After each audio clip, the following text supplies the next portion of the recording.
Recently, we've been looking at examples of iconography and how we determine what is good and what's not so good. What is the really the criteria for best examples? Now, for Green Tara is a very popular figure in art, both painting and sculpture. And the green Tara here is a seated green Tara, coming primarily from the traditions of Atisha, Barilotsawa, and others.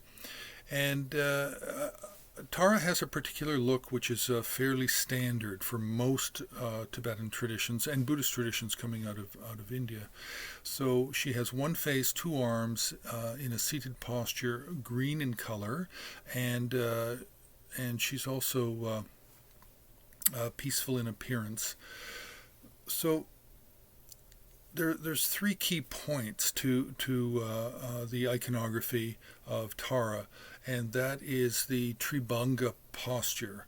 Now tribhanga is a Sanskrit word, and it means really three curves or three angles, and it has to do with primarily standing figures, where you have a standing figure with the head on turned slightly, bent slightly to the left or right, the torso bent in the other direction, and then the legs again bent following the angle of the head. So we have three different angles for the three different portions of the body: the head, the torso, and the legs. Now this applies to the seated Tara as well.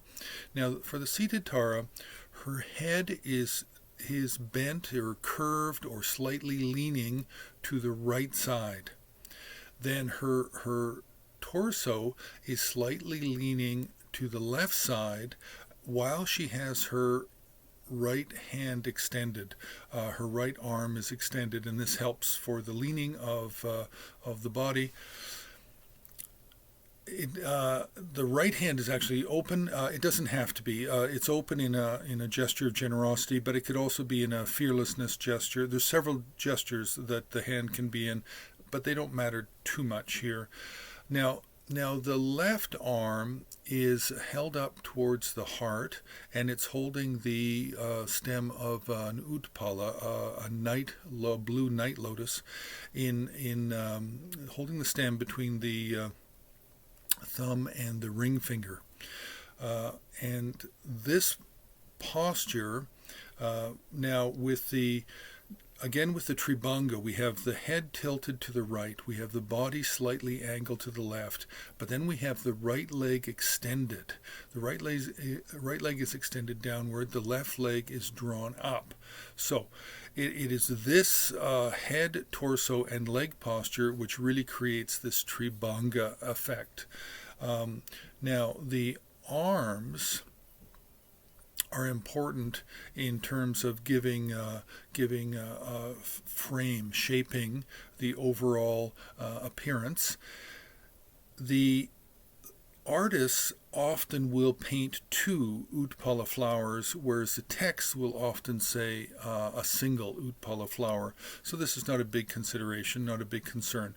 The most important factors here for a really good example of the iconography of Tara is the triple bend or triple curving posture: head, torso, legs, the right arm extended, and the left arm held to the heart.